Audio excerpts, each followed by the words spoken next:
I'm Mark Small. This is Civil Discourse Now for August 14th, 2022. I'm getting on here a little later in the day, in the evening, not long before I crash usually.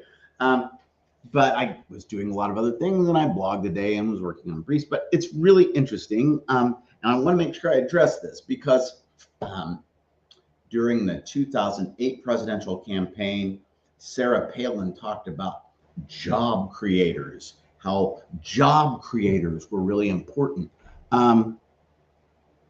Indiana's going to lose a couple, it looks like, or more. Eli Lilly is going to move out of state. They said they're not going to expand here anymore. Cummins said that they're going to move out of state. That's the implication. Why would they do that? Well, because they want their employees to be someplace where their employees don't have to worry about the employees themselves, employees' loved ones dying. And so those businesses are going to be moving or not really wanting to expand in a place like Indiana, or Arkansas, or Georgia, or Mississippi, or Alabama, all those places that are really kind of low in educational rankings. Now, I say that not because smarter people are, the more they're for abortion rights. Generally, better educated people are more understanding of people's rights and of science. So a fetus is not a human being. But get beyond that for a moment, because here's what we also have. We shouldn't subsidize professional sports. And what we're looking at is a possibility that if these other businesses are moving out of state, why would an NBA franchise or an NFL franchise want to stay here? I mean, other cities, other states can offer them more goodies. Indiana and Indianapolis set the tone for that in 1983, got the Colts to move here. Well, what happens if your players don't want to live here?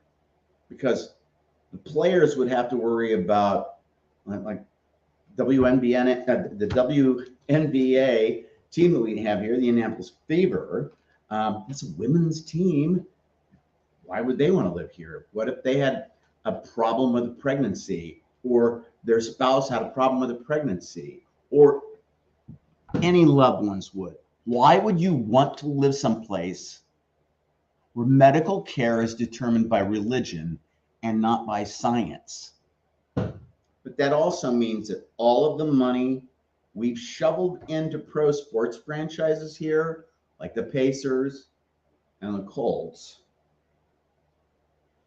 what have we gotten to that? We sacrificed education. I know those preachers would have got to it sooner or later and got more out of their vouchers.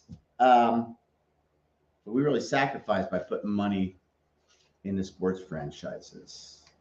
It shows how tenuous that can be. Because